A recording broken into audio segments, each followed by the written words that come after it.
welcome. And I am Elizabeth Sackler, and I'd like to welcome you to the Elizabeth A. Sackler Center for Feminist Art. We opened in 2007 in March, so we're coming up on our second anniversary, which is a very exciting thing on March 21st. Thank you. Yes. And thank you to all of you, and thank you to this wonderful museum and to my staff at the foundation. And it's wonderful to see you all here today. When I was visioning the Center for Feminist Art, part of what I wanted to have here, in addition to hosting the dinner party and having it available all the time, and in addition to our Herstory Gallery, and in addition to the Feminist Gallery, is this space. Because this space brings to people all kinds of discussions, artists, politics, writers, you name it, that otherwise we wouldn't be able to do. So we have called it the Forum because it is a forum. It's a forum for ideas, for discussions, and also for a chance to celebrate the kind of works and things that we're going to be seeing today. So I'm delighted that you're here. Obviously, our focus is on feminist activism and feminist art. Today, we have two artists in the audience with us. Christine Biaggi is with us, and also Linda Stein. I'd like to welcome you, and thank you for coming. And if I missed somebody, please tell me. Joan Semmel. Nancy, I'm sorry. Thank you. I didn't see you. Linda Heidler. Oh, hello, Linda. How are you? Good. Oh, this is great. So, today, yes, they did. And of course, we just couldn't pass that one by. We sort of stole it, obviously. It's derivative. But it is a celebration of women who dared. And the collection of photographs by Dale Kaplan and Donna Hennesses is comprised of thousands of photographs, as they like to describe them, of remarkable women who did exceptional things. Of course, I like to think that all women are remarkable and that all women do exceptional things. In this instance, of course, we have some documentation of that. And it was really fun putting these remarks together because listed, Dale and Donna have listed, and from their list of the actions and the activities of the women, I just sort of was clumping them together, and it comes out as a wonderful clump when I started to itemize them out. Actresses, adventurers, and artists, bullfighters and ball players, circus performers and models, doesn't that sort of make sense? Nurses and nuns, politicians and students, and suffragists and spies. So we have also women who in their daily activities are caring for children, breastfeeding, cooking, cleaning, and gardening, I say happily are included and accorded equal status with political or cultural achievements, and well, they should be. They include familiar names: Bella Abzug, Charlie Chisholm, Eleanor Roosevelt, Jane Addams, Susan B. Anthony, Amelia Earhart, Calamity Jane, one of my favorite people in history, Margot Fontaine, another favorite, Mary Todd Lincoln, Grandma Moses, Gertrude Stein, Sojourner Truth, Victoria Woodhull, who was in our exhibition of women's votes. I don't know if you had a chance to see that when it was at the Herstory Gallery. And some names that I was not familiar with, is it Conchita Citron, who was a bullfighter? Love it, love it. Didn't know there was a woman bullfighter. Pauline Cushman, who was a Civil War Union spy. Fanny Gorman, strong woman. I guess she was lifting weights, yes? Jeannie Lamar, who was a champion bantamweight boxer. So obviously their collections features amateur press and candid images, as well as fine art photographs by recognized masters. And all of the photographs are original and vintage prints. And I want to apologize to people who are standing in the back. We have a full house, and I hope there's a place to lean and to rest yourself when you need it. And we'll see if we can provide additional chairs. So I would like to introduce Dale Kaplan, who is Vice President and Director of Photographs at Swan Auction Galleries. If you haven't been there, I'm sure it's a treat that you would enjoy seeing. It's New York's oldest specialty auction house. She has been a photograph specialist on the Antiques Roadshow since 1998, has appeared as a commentator for TV segments produced by the Herstory Channel. See, I am already, no, Good. It's changing. Been programmed. The History Channel, Discovery Channel, Bravo TV, and curated photography exhibitions for museums in the United States and abroad. Ms. Kaplan has contributed essays to publications devoted to photography, including The Education of a Photographer with Allworth Press in 2007, and the forthcoming In the Vernacular, which is Boston University Press, and 2008 it says. So I guess it's out? Mm-hmm. It is out. And she has lectured extensively about vernacular imagery and visual culture, and I thank her for being here. Donna Hennes is the author of The Queen of Myself, Stepping into Sovereignty in Midlife, which was published by Monarch Press in 2005. She is an urban shawoman, and contemporary ceremonialist. So if you need something after this wonderful lecture, give her a holler. She was commemorated in the New Yorker and named New York City's unofficial Commissioner of Public Spirit.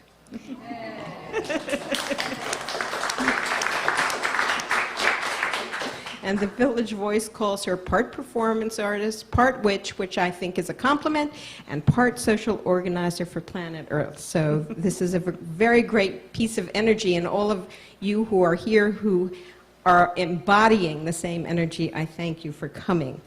Her public work has received citations from the Mayors Dinkins and Koch, and grants from NEA and the New York Foundation for the Arts. She's a multi-published author. She also writes a weekly column for UPI's Religion and Spirituality Forum. An artist included in WAC, Art and the Feminist Revolution, which many of you may have seen, and was featured in Feminists Who Changed America 63 to 70, what is it? I lopped it off. 73, Sometime. by Barbara Love. In 2007, and she received an award from the Veteran Feminists of America. So please join me in a hearty welcome for our wonderful panelists today. Thank you.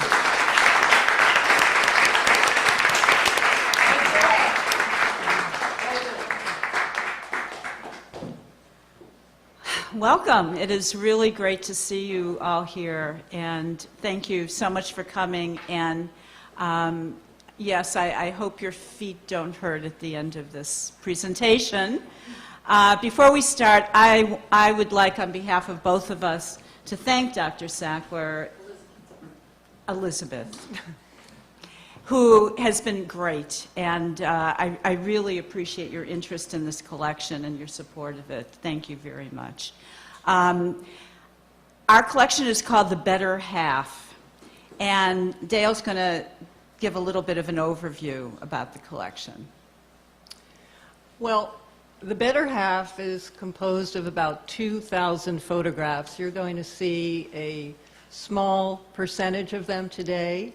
And what we decided to do about 15 years ago, when we looked at the history of photography, looked at our personal backgrounds, and thought, we want a joint project, we want to do something that addresses women, art, photography, history, and we began to focus on pictures of women doing things. The photographs in our collection, as Elizabeth said, are vintage photographs. They're original, first-generation photographs that span the entire history of photography. Now, with regard to the images, the reason I make that point is most of the images in our collection are anonymous. Most of the subjects in our collection are unknown. So the techniques associated with the history of photography, in addition to bringing these pictures to life, because we really love our collection, let me tell you, we really, really love it. They allow us to date the pictures. It allows us to create a narrative that's both chronological, anecdotal, and of course historical when it comes to women of accomplishment, some of the names Elizabeth mentioned earlier. So what we thought we would do is talk a little bit about our personal interests or our backgrounds, and shall I move to the first slide? No. No. Okay. This is how we work. You're getting a preview of our collaboration. The first question that everybody asks us when the collection comes up in conversation is, how did you get started? Why did you do this? What gave you the idea to do this? And as Dale mentioned, we wanted, our lives are so different. We're involved in such completely different arenas of life. We thought, wouldn't it be great to work on a collaborative project? And I come out of working on several collaborative projects with women, and I really love that. I was part of the very first consciousness raising group in New York, and from there I was on the editorial board of one of the issues of Heresies magazine, if any of you remember Heresies magazine, a journal of feminism and art or something like that. And then after that, Dale and I both, although the way we met was that I replaced her, not because she wasn't good, because she was leaving town, as a member of Disband, which was a women's performance group. And I still belong to a goddess group that started with the Heresies issue, and we still meet once a month 30 years later. So I love working with groups of women, and this seemed a really interesting possibility. So what did we have in common? Dale is the photo expert, of course, but I do have a love of photography and a private photo ritual practice, as it were. And we both feel very connected to the lives of women and women's herstory. So this is how we got started, and we thought, well, we'll collect photographs of women. Isn't that interesting? And then I thought, well, not just photographs of any woman. Photographs of every woman, for sure, in an archetypal sense, but years ago, 100 years ago, my master's thesis was called Women in Art, Object or Subject. And of course, my conclusion was object, because if you walk around most museums, women are depicted either as, lounging on a chaise, or as standing behind their man, or, just another pretty face. And I was really interested in women as subjects and the stories that they had to tell, and that's what is so special about the Sackler Center, where we are right now.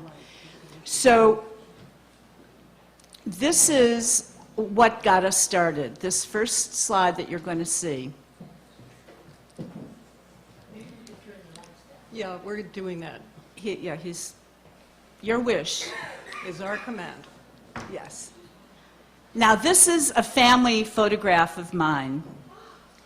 And the story that came with it that my mother always told me is this was my grandmother with a bunch of her friends. They were all married women with children, and they were having a pajama party. But what's interesting, well, several things are interesting in this picture. First of all, what's interesting is that even though they were married women with children, they still had these two chaperones who were not in their night clothes. I guess they were just making sure there was no hanky-panky in the sleepover. But what really moved me about this picture, because on first look you would say, well, these are maybe objects. These are just women sitting in a row, and their outfits are interesting. The idea of having a pajama party is interesting in the 19-teens. But what fascinates me about this picture, and you'll know who she is my grandmother. If you look at the faces of these women, they might be, objects, although I hate to say that because, of course, we know they're not. But there's one woman in particular who is really asserting her personality. She's downright flirting with the photographer. That come hither look in her eyes, I can't believe it, but that's my grandmother. So that's what got us started. This was our first picture. And another reason that we really love this picture is the notion of a woman in a picture flirting with a photographer. Who's the photographer? We don't know. It wasn't my grandfather. We don't know exactly the gender. We don't know how this came about. But the narrative, something started to gel in relation to building a collection that was going to have a lot of interesting stories associated with it. So in terms of today's presentation, we're focusing on adventurous women, daring women. Well, what does it mean to be a daring woman in our culture? In the 19th century, it could have meant simply being unladylike, wanting to participate in sports, wanting to be politically active, cross-dressing. In terms of 20th century economics, and as we'll see images during the First World War, it could have an association with economic necessity and taking on jobs and roles that were, again, stretching the boundaries of what it meant to be defined as a woman. We actually came up with a little list, and it would be very curious if you have another idea of what's daring to just shout it out, because I think that would be fascinating. We have somebody who invents her own life, somebody who defies expectation, who expresses her own individuality, who may be unladylike. I cannot find this quote, but I seem to remember that Mother Jones, who was a union organizer and pistol and anarchist, said something like, Rockefellers have ladies, but the good Lord God made women. And who pushed the boundaries. Does anybody else have an idea of what would be daring? It kind of covers it, but I thought maybe with all these creative women, somebody might have another definition. So Okay. our next slide.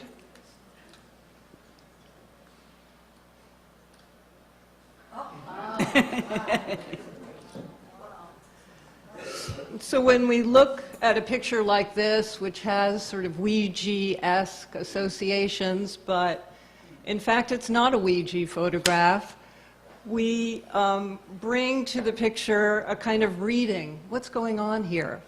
I mean, we see to the right of the woman smoke coming out of the window. We assume that she's leaping for her life. There's what appears to be a policeman in the foreground. But oftentimes, the real beauty of this collection and looking at images is this shared dialogue. Well, what do you see? What do you think is going on in this picture?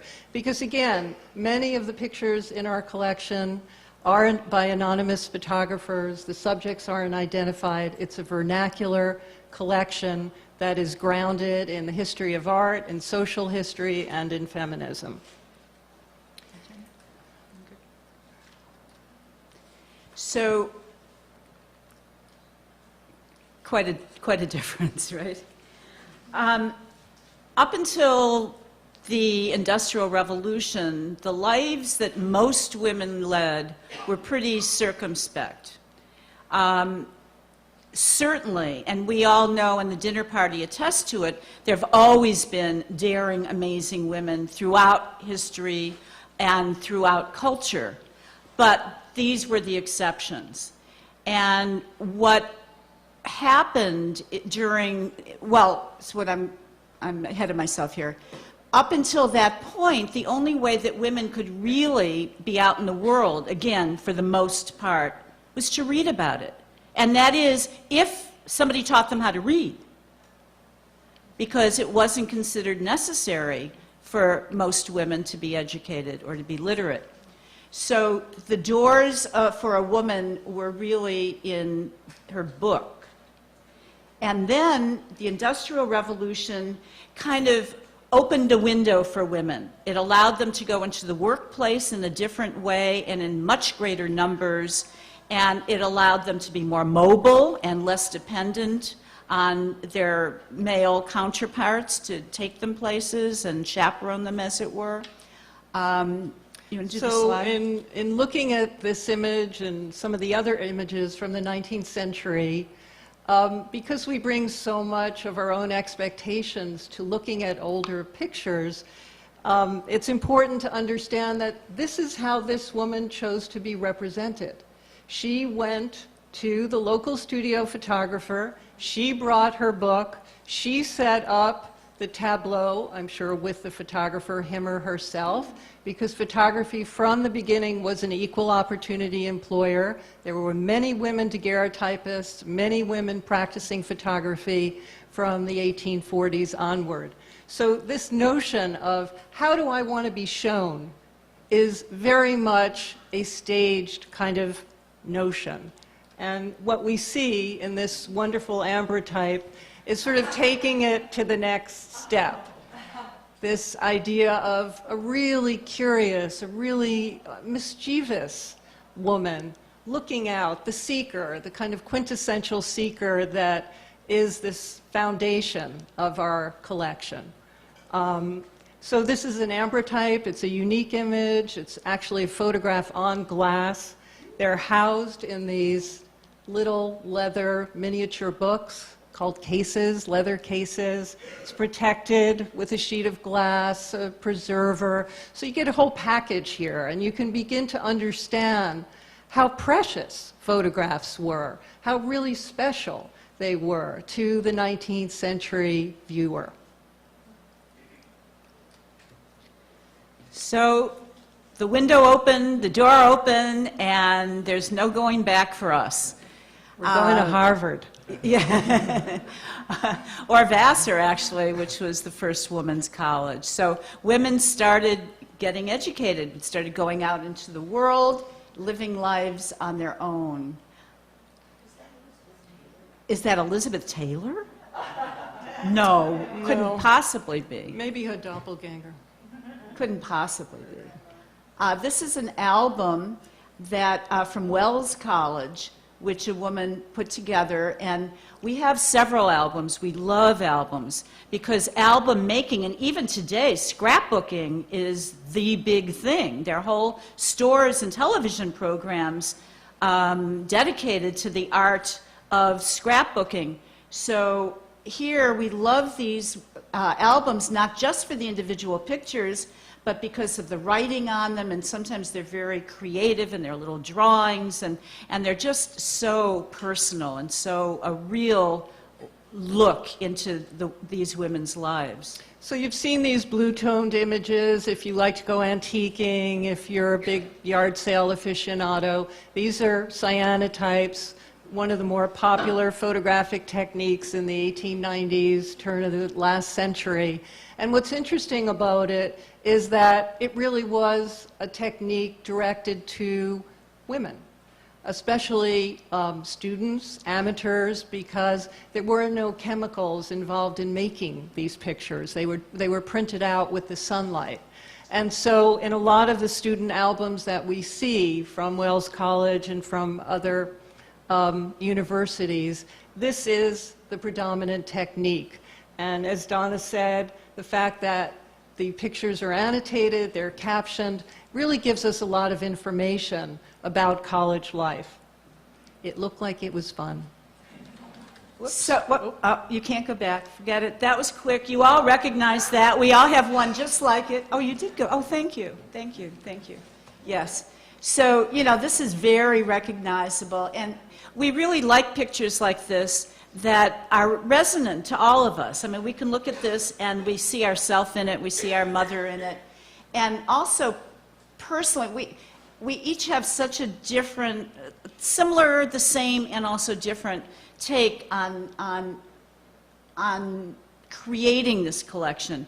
Personally, I love when it comes to a type, whether it's a student or a nurse or a teacher, I love to try to find them of every decade. It's so interesting to see how we have progressed. And so she's very recent. So once women have gotten their education And once the roads were built, they took off. And this is, yeah, we love this picture. Both of us love it. It's so lyrical. And it's just like, it's a big world out there, and my bag is packed, and here I come. Yeah. Watch out, world. It just, again, these pictures that don't have information associated with them sort of lend themselves to such poetic interpretations. And the composition of this picture, the way she's just gazing out into the sea, the world, we love this picture. And this is the world we started, you know, we started off on foot. And don't you love that?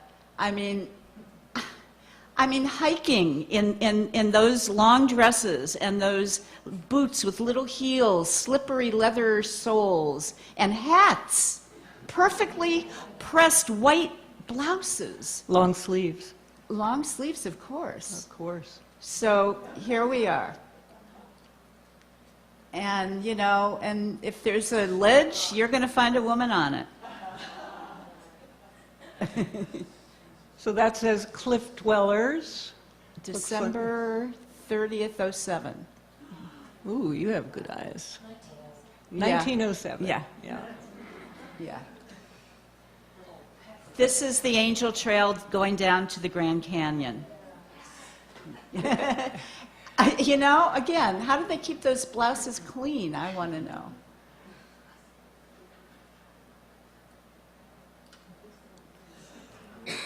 Now, there are going to be a few pictures of her. Her name is Mrs. Maxwell, and she had two skills. One, she was an expert markswoman, and she was the first woman taxidermist. And we'll talk a little bit more about the taxidermy, but here she was out hunting with her hound. With her real dog, yes. Of course, we don't know whether that's before or after it died. You know?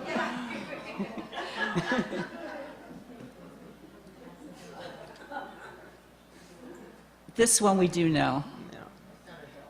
No, this is a fox. So this is a stereo image. It's captioned. It's dated 1876.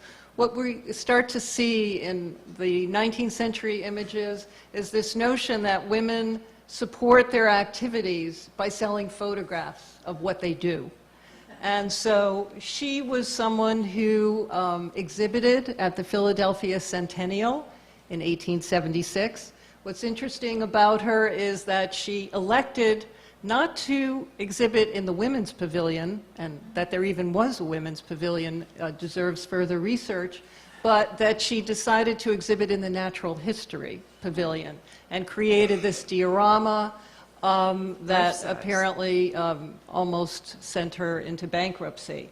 But she was a woman who was a naturalist. She was a woman who had, as Donna said, these other skill sets, and she was a legend in her own time, and who would have known if we didn't find this picture? Now, she has a name. Her name is Mrs. Malin, and I'm going to read this because there's a printed caption that was affixed to the back of the mount of this. This strange woman has become notorious throughout Colorado for her queer manner of living. The cabin is situated on the top of Gold Hill, opposite Buena Vista, at an elevation of 10,000 feet, or about 3,000 feet higher than the town. The cabin was built mostly by herself. She is also making all of her furniture alone. Mrs. Mallon has lived in this odd place for 2 years. She carries water a mile for cooking and often carries a sack of flour, which of course would be a 10 or 50-pound sack, up the steep hill for 3 or 4 miles where others can scarcely follow empty-handed. So she's a kind of shiro, but again, what's noteworthy about this is she's selling this picture. And she's talking about herself in the third person as this kind of queer, local oddball. And, I mean, here's the photograph. There she is, posing in front of her cabin. Guess what? There's no Kodak camera available then. She's eliciting, or I should say soliciting, the services of a local photographer, creating this whole legend around herself and supplementing her income. Pretty cool. And the exploration continues. This is in the 1940s. Again, they're wearing high heels to explore this cave. Isn't that the only way to do it? I guess. One wants to be ladylike at all costs. So as I said, if there's a cliff, you're going to find a woman on it. And her loyal dog. Yeah. So not only did they set off by foot, but by wheel. And this is pre-bloomer. This is bicycle with long skirts again. This is, I think, our earliest bicycle picture. And interestingly enough, I'm always going to be interjecting this photographic theme. The introduction of the bicycle is parallel with the introduction of the Kodak camera. So you see this whole recreational element emerging in the late 1880s, 1890s, and it was really revolutionary.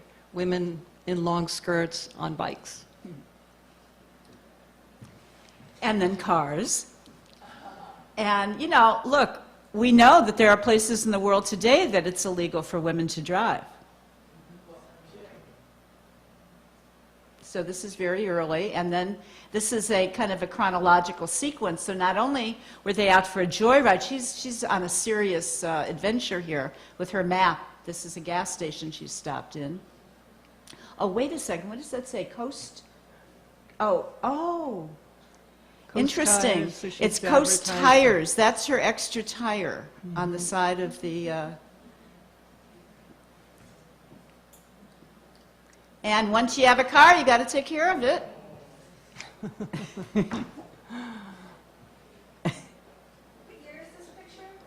I'd say this is the 30s, based on the car, although I'm not a car expert, but I think so.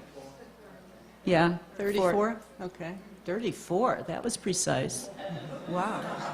Okay, and here we go again. How do you change your tire? You've got to wear a skirt and high heels, you know? Yeah, this is 50s. This is the 50s. And this is an automotive high school. So she's actually in school learning to be a mechanic. So we should probably say that, you know, finding these pictures is kind of difficult. They're just not at the top of the matted photograph heap when you go into a trade show or when you walk into a gallery. This really has taken a lot of discovery and invention, because a visual history of women, not that important.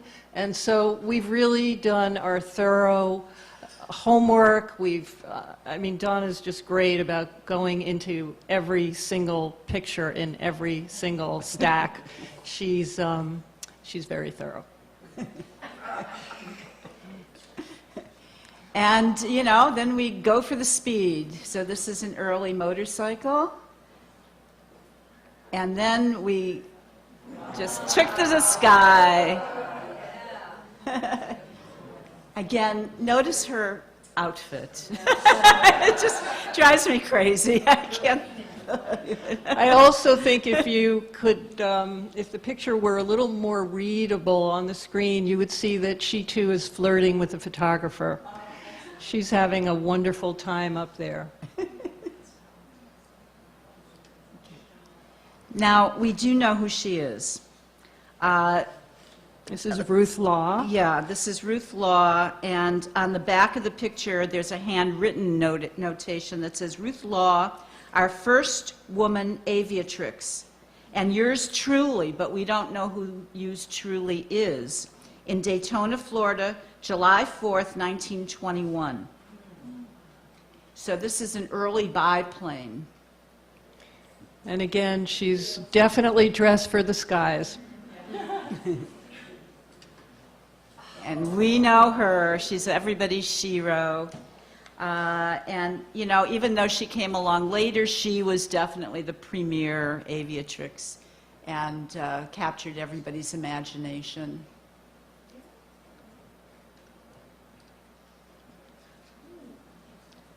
Now this, all I know about this picture is that it's from Portland, Oregon.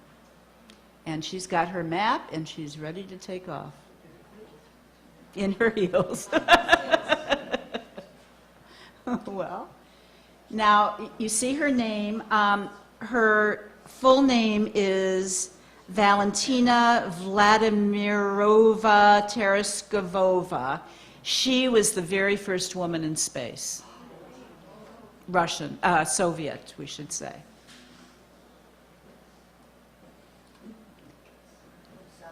Yes, let's see, we have all, let me see. So that's Sally Ride in the lower left, that's Judith Resnick in the top right, who perished in the Challenger tragedy.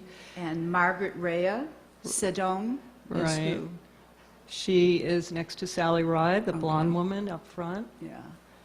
Catherine Sullivan, Shannon Lucid, Ann Fisher, and Judith Resnick.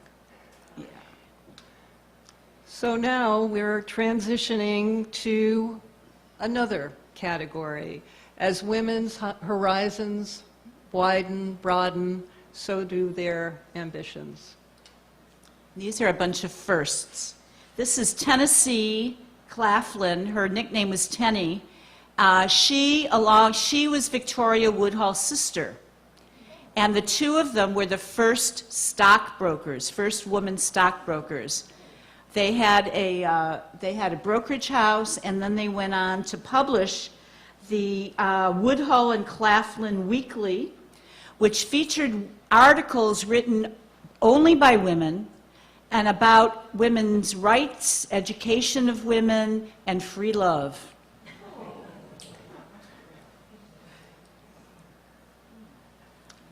Her name is Louisa Parker, and she's one of the very first women doctors.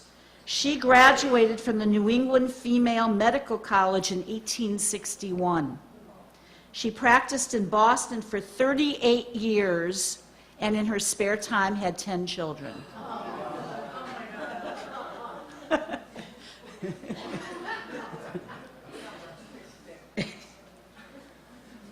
This is a physician. We found the photo. We don't know her name or where she practiced.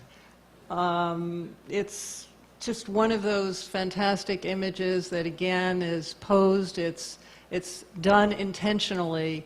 But to find a photograph of a woman doctor, pretty special. Yeah. These are the first women gendarmes in Paris in 1935. There they are, pictured in their fabulous outfits. It looks like the heels gave way to clunky shoes. They did a lot of walking. And our collection also includes photographs from around the world. We want to see how there is this interrelationship between the quest for equal rights in England and France and the United States, and how it all kind of mixes and interrelates. So, oh yes, and this is an early firefighter. And this is a drill, a practice drill of rescue. So, that's kind of amazing. And then the next series that you're going to see are all factory pictures. And this is what Dale was mentioning before that, oh, I'm sorry, I forgot about her. Yes. And actually, we just obtained a photograph of Florence Nightingale, which would be in the slideshow before her, but it came so late we didn't even have time to scan it. So, but this is a field nurse in the field, as you can see, during World War II. Now the factory. Now, you know, we're all familiar and love the idea of Rosie the Riveter, and that was World War II. I don't think I ever realized that there were women actively working in factories to support World War I.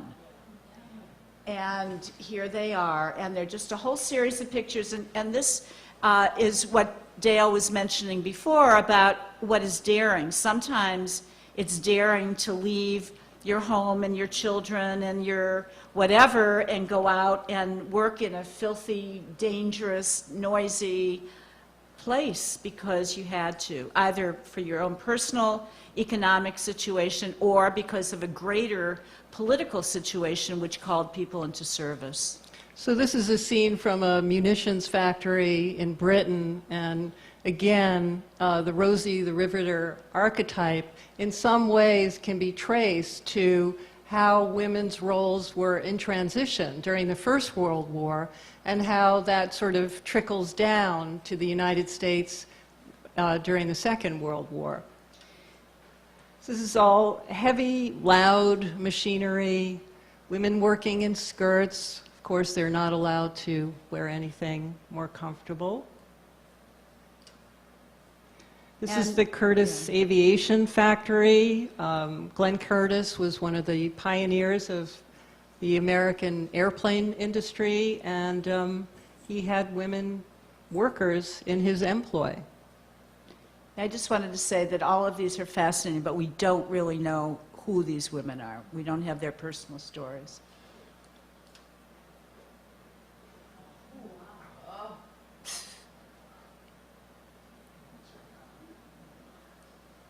Okay.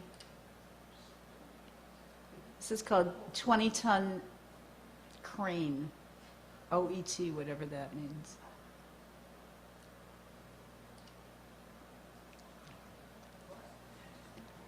We're not quite sure what these are. But it looks cleaner and quieter than the other ones. Yeah, I think it is parachutes, again, related to British military presence in the First World War. It's an early Eva Hess. Exactly. Thank you, Sherman. Actually, since we've been collecting these, I've read that the history of women working in factories to support war actually went all the way back to the Civil War. And I'd give anything to find photographs of this. But women hand-made in little molds the lead bullets, which probably killed them, actually. So for all you art history students, this picture has the association with Rodchenko, with Louis Hine, this kind of turning the industrial wheel. And here's a woman behind it. Now this is, they're creating, is it a sailboat they're making? Some sort of a boat part, I think. Yeah, it looks like an airplane wing. Yeah, maybe. And No, this these are is- the airplane wings. Yeah, this is more Curtiss Motor Corp.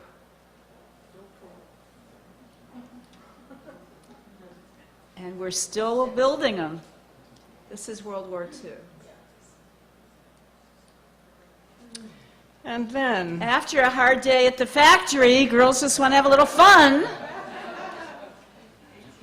it was fun to look up women's baseball, to do a Google search, because the first 20 pages are all about women as spectators at baseball games.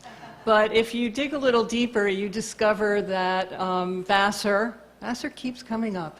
Vassar had the first women's baseball team. There were teams in the 1870s called the Blondes and the Brunettes. There were games in which female teams played against male teams. And this picture is probably, yeah, there it is. It's dated 1891. So it's 30, 40 years into the game. But again, very rare to find an image like this. And they're all identified, which is even better. Now just notice, this is called the Young Ladies Baseball Club, because the next one, now we've got the Bloomer Girls, not so ladylike. They were not only daring because they played the sport, but they put on pants.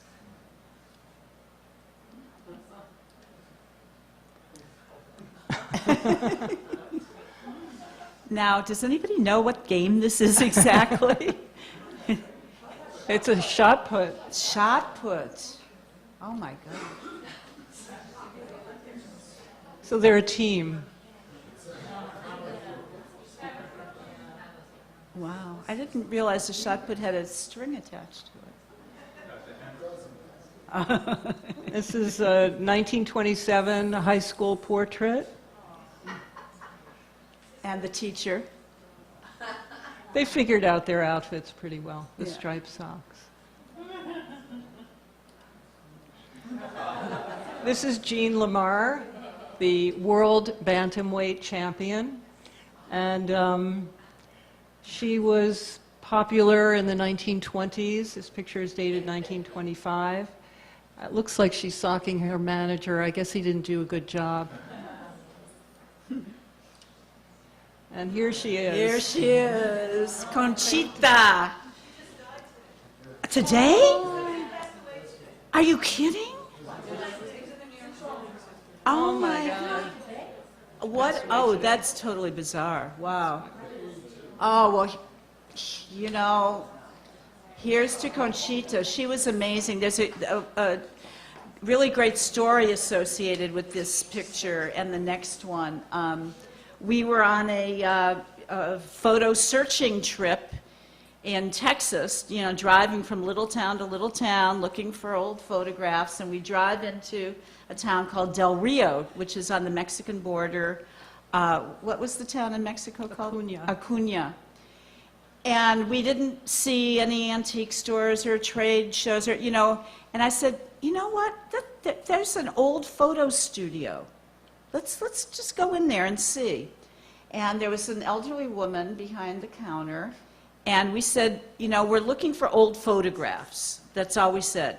And so she pulled out all the photographs from the famous flood of whatever, 12, where all the bridges in Del Rio blew over. And we said, well, actually, we're looking for photographs of people, specifically women. Do you have any old photographs of women? And she said, oh, like this? Say, oh my God. So here we have the one picture of Conchita and the second picture. She was a matadora who retired at the age of 28 after killing 800 bulls. So she was a force to be reckoned with, and apparently her ring was in Acuña, Mexico. So the pictures of her were made by the local photographer in Texas. She was actually Chilean born, but yeah. Wow. And here's Althea Gibson, first tennis champion. It's really wonderful. All the pictures that we've seen of her, she's kissing a trophy.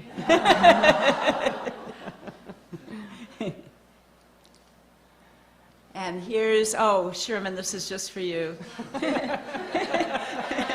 This is Kitty Adams, girl wrestler from Long Island. And in preparation for this picture, Sherman, we did a little research. You can see a video of her on YouTube.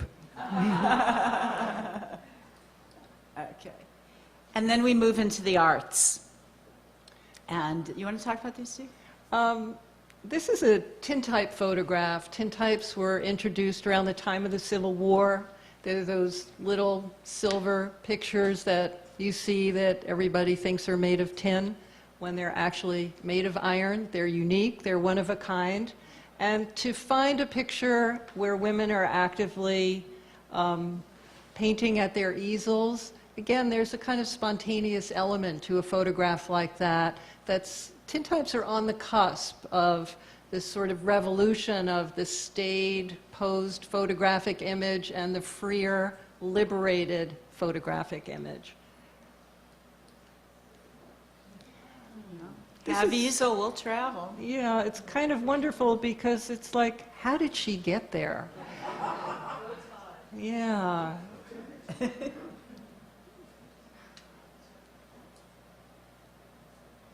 If anybody knows the name of this artist, please raise your hand.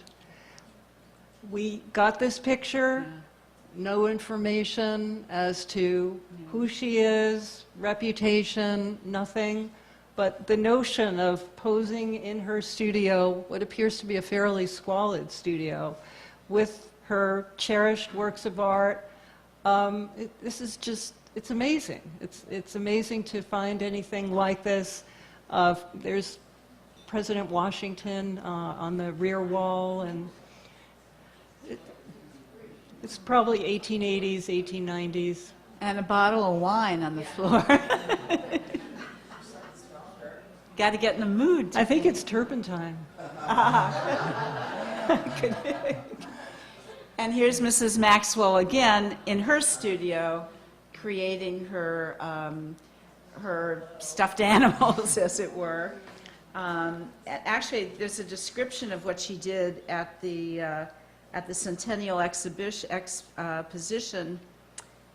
Let's see. She was in the Kansas, Colorado building, and she did a Rocky Mountain display that fascinated both the visitors and the press. She used paste, pulverized ore, water, lime, gravel, and evergreens as her construction materials, and she built a realistic natural landscape in which to place all of her wildlife specimens, and which she, had personally killed and stuffed.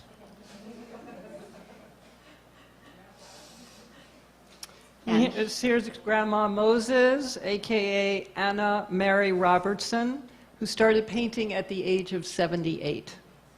Her first paintings were available for $2 and $3. She was picked up by the Gallery Etienne, which recognized her skills as a naive folk artist, and the rest, as they say, is history. She worked in Maine, she worked upstate New York, and again, this is a picture, an early color picture by Harry Warnecke, a daily news photographer who did all the covers of the rotogravures in the 30s, 40s, and 50s in color. And we haven't been able to identify which painting she's working on, but there she is, in situ. she worked for almost 3 decades and created 3,600 paintings. This is a Brassai photograph of sculptors at the Académie Julienne in Paris in 1935. And of course, what's interesting about the context of this picture is women were allowed to model, but they were not allowed to be students.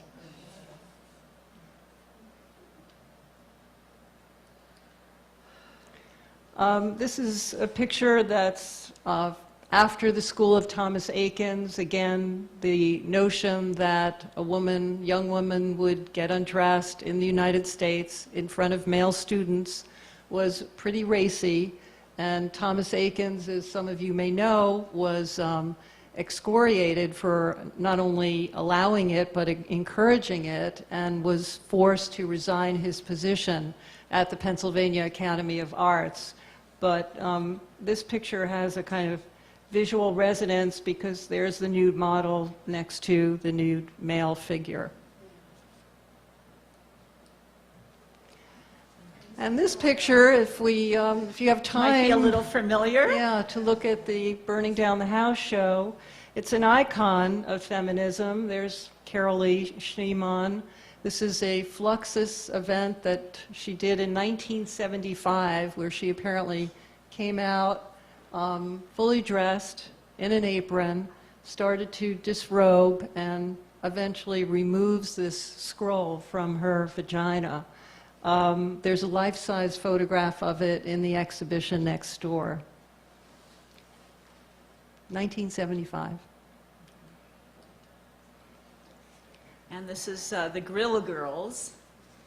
This is one of the posters that they did. Of course, the only pictures you'll ever see of the Guerrilla Girls are behind their gorilla masks. So we won't tell you who they are. And then we transition to women with a camera. We start to see the camera get smaller, get lighter, get easier to operate. And in fact, Kodak directs its advertising campaign to women, to homemakers, to young women. and there's a real resurgence of photographic practice that, of course, we see to this day. These are the different Kodak cameras, circa 1893, 1895, 1900, and there's Kodak's logo in the lap of the woman at the right. See how easy it is? This is one of our favorite pictures. So this is a cross-cultural encounter where the photographer has shared her camera with her subject, who seems to be interested in taking the picture, but is a little unclear about how to actually do it. We would love to be able to say this is Margaret Mead, but it isn't. Mm-mm. No, we don't know who We she don't is, know. but- And then we come to Queen Victoria, who was a really important person in the history of photography. Who would have thunk? In addition to ruling the world, she became an avid practitioner. There was a darkroom at Buckingham Palace. She created scrapbooks of family events. I've been fortunate enough to see some of them, stag hunts, birthday parties. The fact that she's posing with family photographs on the table next to her. When her husband died, after Prince Albert's death, she wore a Daguerrean bracelet, a memorial bracelet, for the rest of her life, honoring him and just showing her citizenry, the relationship she had to photography. She championed it, she practiced it, she made it popular, she made it fun, and we're looking for one of her family albums if you happen to have one. So this is Fanny Fern. She was a writer, and she was the first woman to have her own column in 1852. And she was so good at it that by 1855, she was the highest paid writer in the United States. And she coined the expression, "the way to a man's heart is through his stomach." Among many other wonderful quips. Here's Gertrude Stein, a photograph that we actually can attribute to Carl van Vechten, who was a very important photographer of the Harlem Renaissance in the 1930s, knew everybody. This is actually Stein in France, and van Vechten got to travel around as well. And of course, she was daring in her use of the English language. She really opened up literature, and through her own salons, championed not only literature but the visual arts. She and her brother had a huge art collection, so she was really daring in many ways in her personal life, in her career life. And here's, who knows what she's writing, maybe that's how, who knows what she's writing. It's so great. It's She's the just in her vernacular counterpart. It's kind of like, there's Gertrude Stein, and there's the woman in her kitchen. And she may have turned out to be, kitchen. Who knows? who knows? Now, this is a great segue. I just want you to notice this. We go from the arts to entertainment. Okay, here's this woman writer in her kitchen. And here's the Presbyterian Kitchen Band. And they really are playing pots and pans that are creatively reconfigured. Samson and Delilah. Samson's the one with the hair. So all we know is her name is Delilah. And is it really Delilah? We don't really know. But she, she was a circus performer and clearly had a lovely relationship with her pet lion. And here's a more recent version of that. Not so recent, but... This is Marie Rasmussen, who was associated with Ringling Brothers Circus in the 1930s. You'll see that this is an actual performance. There are people in the bandstand. If you look at the picture carefully, she's wearing a leopard scarf. Which is a subtle threat, you know, you guys behave. It's a real photo postcard of a sharpshooter. The photographic techniques include pictures large and small. Real photo postcards were introduced in the early 20th century, and guess what? You got to send your picture through the mail, and we have a bunch of those with identifying features. And this is Calamity Jane. Her name was Martha Jane Canary, and she was born in Missouri, and this is, we didn't write this, but this hard-drinking woman wore men's clothing, used their body language, chewed tobacco, and was handy with a gun, I would say, to say the least. She participated in the gold rush. There's a wonderful book of Calamity Jane's letters to her daughter, so I urge you to look into that. This is Mabel Strickland on Stranger. And she was a rodeo rider, obviously. There's a movie about, oh, absolutely. Actually, that was the first movie I ever saw, which was prophetic.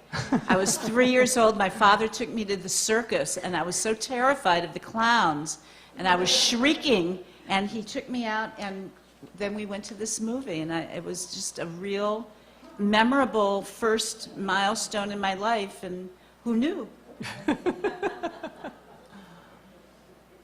That's Mabel Strickland again, trick rider.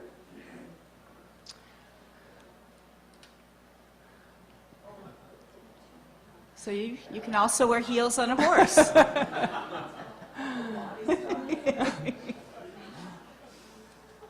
But there's our favorite, Georgia Sweet. So she, again, was associated with Ringling Brothers Circus.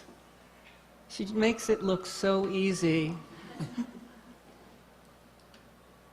Mrs. Fanny Gorman, who was a strong woman. Somehow she lost her neck during her career. Compressing it. I love this photo because of its depiction of family values.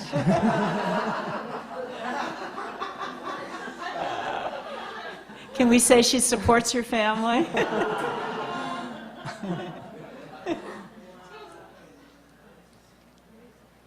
Now, we don't know anything about this except she was a female, escape artist. She's being tied up and tossed into the water, and I don't know. I guess she got out of it. She looks a little suspect in that picture.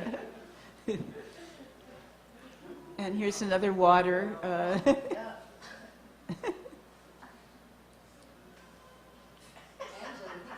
Now, yes, here's an entertainer, early entertainer. Of course, she's smoking, which was also a no-no.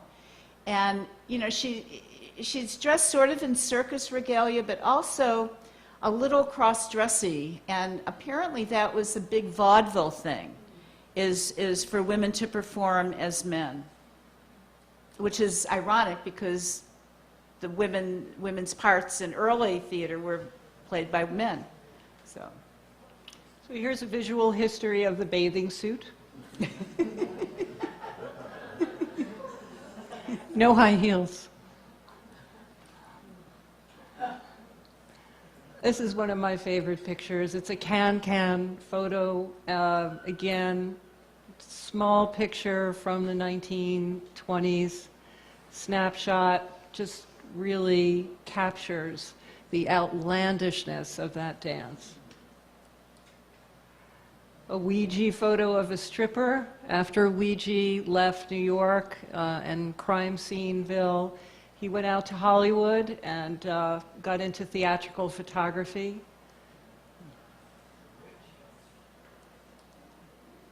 And then this is a snapshot that somebody took at a family gathering, and here's the guest artiste, belly dancer. And of course, until very recently, belly dancing is having a big resurgence right now. And I have to say that at the age of 62, I started taking belly dance lessons. But here it was still a little on the risque side. Here we have nothing to say about her, really. She speaks for herself. She definitely speaks for herself.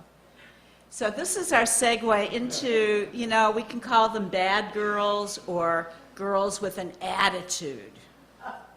She's got a run in her stocking, so she's got a bad attitude. Now, we love this picture. I mean, is she bad? Of course she's not bad.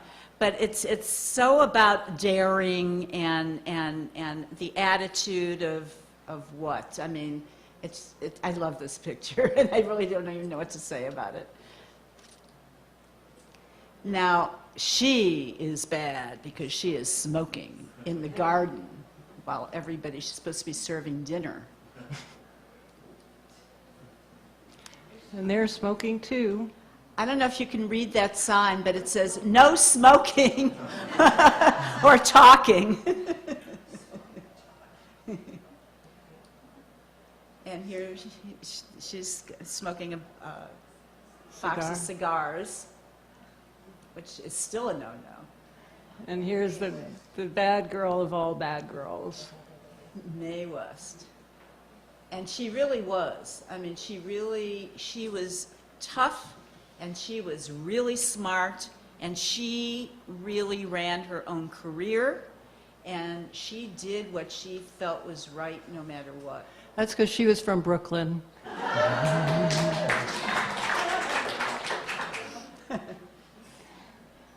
Here's a little dialogue going on. I don't know if it came to anything. Okay. Now, this is a little series that we have here, and of course they're not bad girls, and their attitude is not bad, but this little series is of women who are really owning their sexuality, really owning it and displaying it and feeling really comfortable about it. These are not porno, these were not paid models, these were not done to, you know, to turn on men. This is clearly for her partner in the privacy of her own bedroom. And here's another one. I love this picture. She is happy. And this is, can you all read that, what it says? Irma the Body, she says, we back our men in Vietnam. Your good neighbor policy in action. Now, these women were paid for sex. These are prostitutes in the red light district in Holland, Amsterdam. Come up and see me sometime.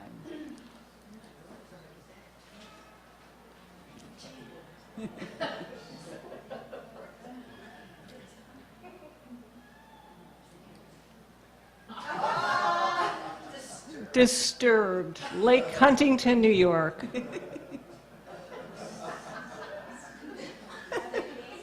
Yeah, Yes, they're peeing. They're peeing. And this woman is undressing, getting into the bath, and then on the toilet.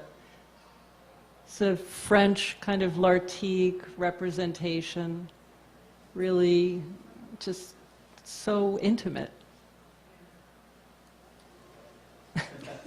It's like, Can you take our picture?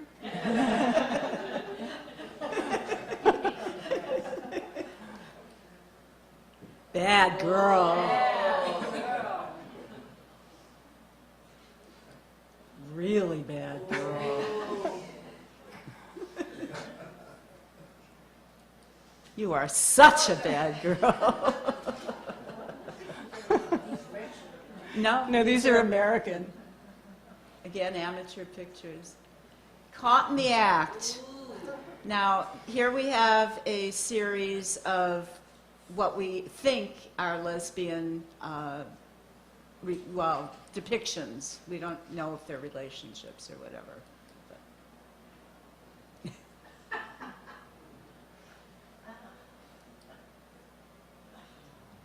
It's odd, you don't see pictures like this.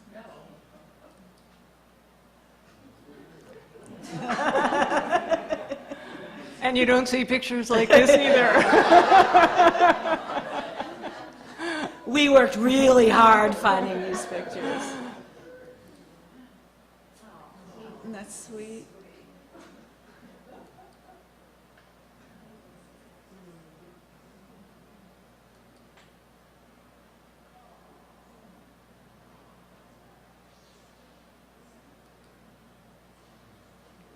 Jitterbugging.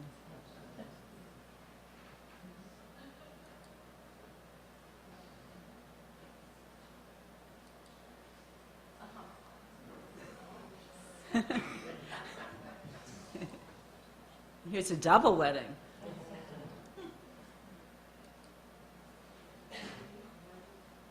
United we stand, divided we fall.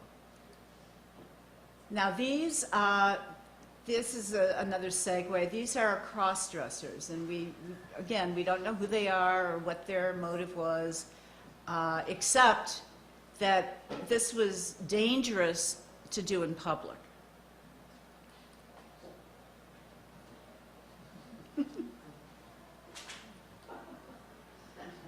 So sometimes it's theatrically related. Clearly, some of these are performers, probably college. Costume party. Yeah.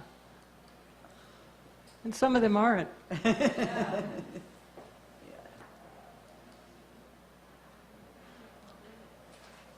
Keep cool, Palm Beach.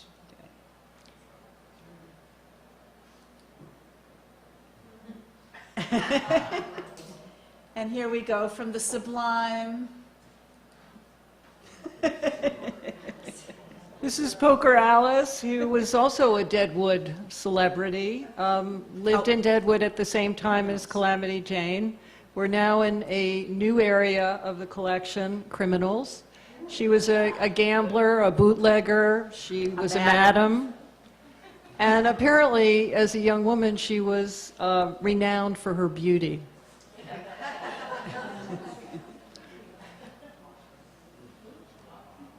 We don't know who she is. It's Austin, Texas, but that's all we know. This is Squeaky Fromm. Oh, this is so bizarre.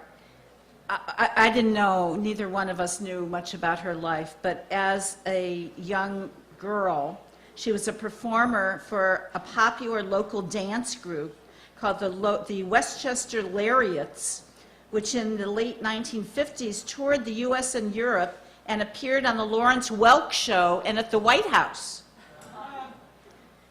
From then, she sort of fell into bad company, as it were, and drugs and so on, took up with Charles Manson. She was not involved in the Tate murders, although she was arrested and imprisoned afterwards for protesting, you know, Manson's jailing and so on. But those were very minor charges. But then she went on to attempt to assassinate President Ford and was sent to life, to prison for life, where she still is. I don't know if you remember, those of you who can remember, there were 2 assassination attempts on President Ford in 17 days. Hers was the first. Oops. Nope, no, they had nothing to do with it.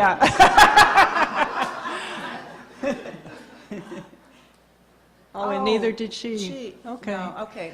Well, the caption to this picture is actually kind of interesting. This is Rose Lamagna, who is in prison, darning the socks of her, or darning the clothes of her 10 children while awaiting trial for the murder of her husband.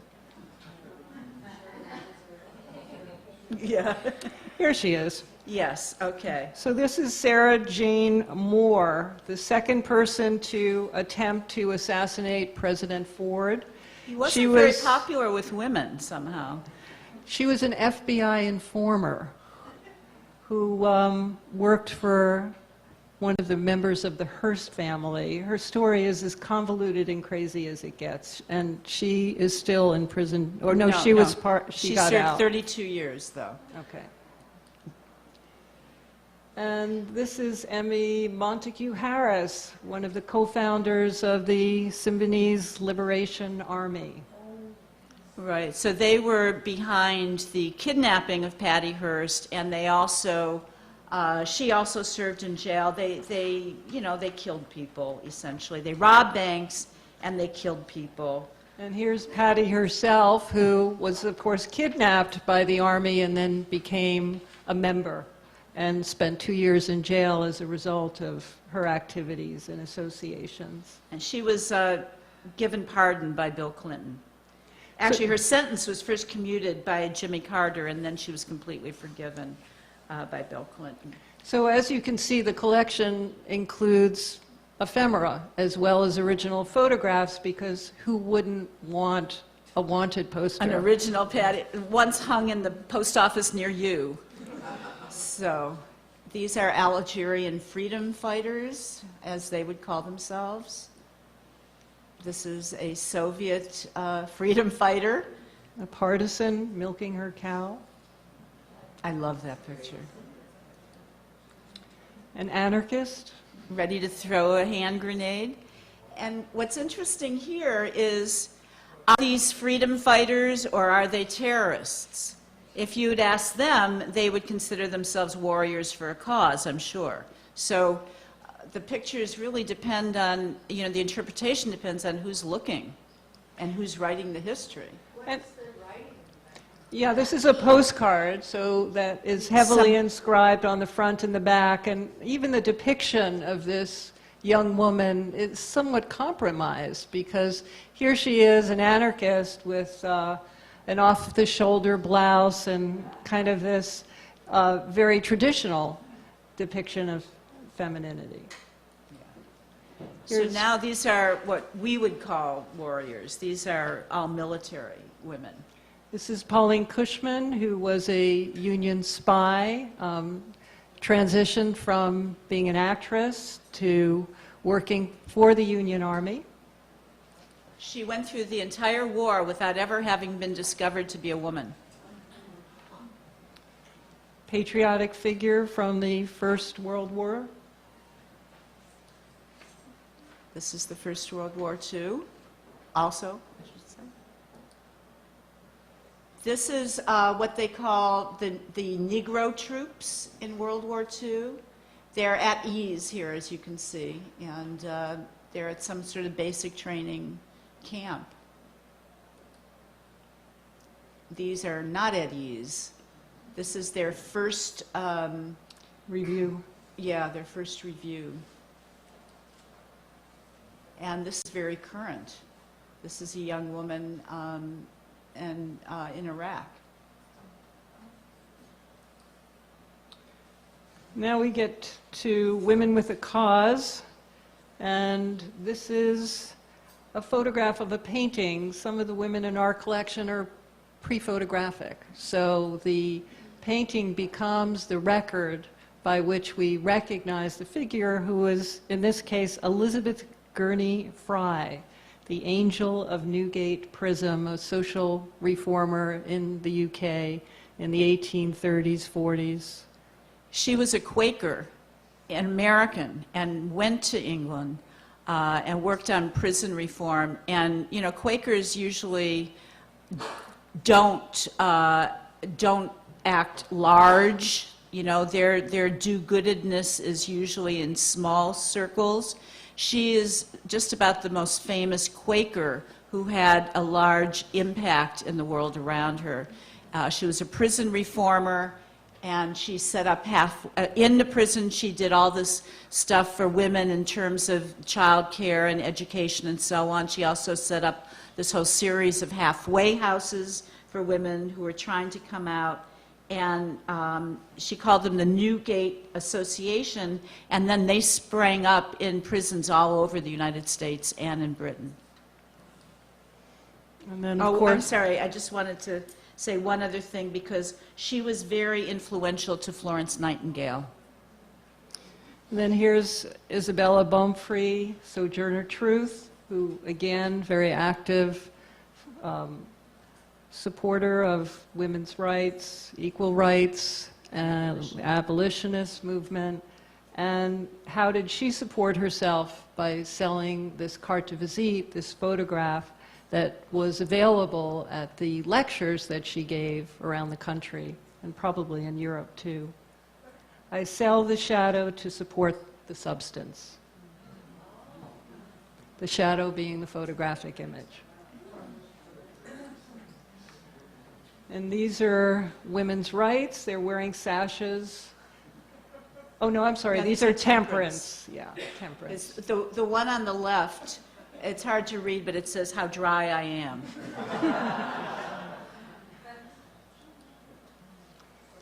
And these are more reformers, Isabella Somerset, Frances Willard, very active in the temperance movement. These were minor royalty in England, too. They were duchesses. And there's Mrs. Woodhull, sister of Tenny Cleflin. She was the first female candidate for president in the 1860s. And these little cards, these business cards that people gave one another, were a form of portraiture for everybody, known as carte de visites. Hers, of course, is stamped with her vocation. Broker. Spiritualist, also proponent of free love. Susan B. Anthony, who was photographed by Cerrone in New York City.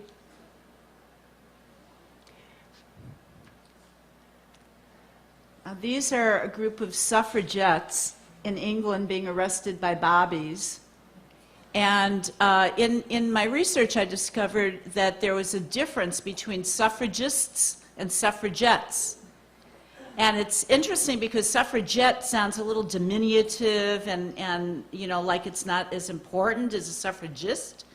But the suffragists were very moral, very calm, very reasoned thinkers, and the suffragettes were very impatient for social change, and they believed in protest, Civil civil disobedience. They broke the law. They were not opposed to violence in the name of the cause. And the headline on this newspaper says, "We did it." So here we these are see suffragists, another yeah. suffrage-related image. There's Elizabeth Cady Stanton, Seneca Falls commemorative. This is great. This is a Union parade. And if you look at it really carefully, they're all holding umbrellas, and they're placed in such a way as that the umbrellas create an American flag. The stars are in the upper right. And we were able to read the billboard on the back that indicated it wasn't a suffrage parade, it was a Union parade. Yeah. Here's Jane Addams, founder of Hull House in Chicago, very important pacifist, went with Henry Ford to try to stop the First World War, involved in immigrant rights. First president of the Ladies Guild of Peace and Freedom, and one of the very first women to win a Nobel Peace Prize. These are the first women In Parliament. in Parliament in the UK. This is what, 1920? Yeah. Eleanor Roosevelt at Plymouth Rock. Which they had to chain down because they were afraid somebody was going to take the rock. Do you see that? Yeah. So we all know about Eleanor, but she was called the First Lady of the World. She was the first lady who had her own agenda, and for decades after her husband died, she continued doing her own work for peace, freedom, equality, the rights of the poor, Women's rights. definitely women's rights. Oh, I love this. This is Helen Keller at her Braille typewriter. And we couldn't decide, I mean, do we put her in the arts? Where do we put her? but she was definitely a woman with a cause. I don't know how she, I mean, she traveled around the world. She definitely was a supporter of people with disabilities, but she also worked for peace and freedom and justice. She was a radical. She was not a liberal. She was a radical and was really out there. She was actually an anarchist, and it's funny because she was never, I guess because of her so-called disabilities, she was never called to task for it. But it's shocking, the things that she has written and said. It's hard to believe. And this is an unknown peace protester.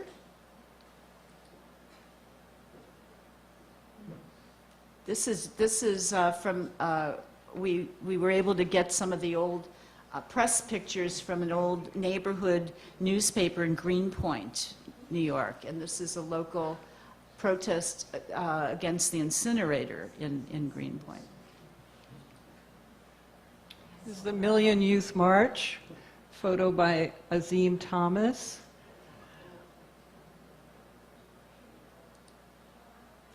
Bella Abzug for Congress. That's Barbara Streisand behind her. Really? Dianne Feinstein, who did win the mayoral race, and her career is marked by many firsts. Yeah, she was the first female president of the Board of Supervisors in San Francisco, San Francisco's first female mayor, the first woman to serve in the Senate from California, one of 2 female Jewish senators, both from California, first woman to serve on the Senate Judiciary Committee, first woman to chair the Senate Rules Committee and the Senate Intelligence Committee. And maybe will be the first you-know-what. Here's Shirley Chisholm. She was Congresswoman for 7 terms. She also ran for President of the United States and received 152 first ballot votes at the 1972 convention. And isn't that, oh, never mind. And here we all know this is Princess Diana of Wales, who really, it would have been fascinated to see how she would have matured, because she certainly was going in the right direction in terms of a woman with a cause, or many causes. Seems to be in New York City. Maybe. And here, our final image is of Linda Carter as Wonder Woman. And what we discovered is that Wonder Woman is, of course, an Amazon. Read this whole thing. It's really good. The all-female tribe of Amazons, and was sent to the man's world as an ambassador. Among the Amazons, she is known as Princess Diana, being the daughter of the Amazon Queen Hippolyta. But in the man's world, she takes on the secret identity of Diana Prince. Her powers include super strength, hand-to-hand combat, and flight. She also makes use of her lasso of truth, which forces those bound by it to tell the truth. A pair of bullet-deflecting bracelets and an invisible plane. So on that note, we thank you, and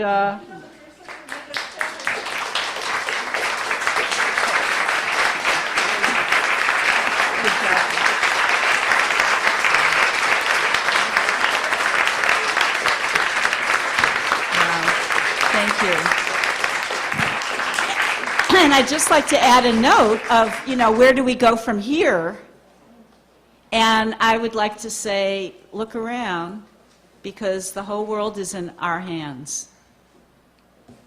I think we have time for a few questions. Are there 2 or 3 that anybody would like to ask? Yes, in the back, please. I just want to say that Wonder Woman's bracelets are made of feminine.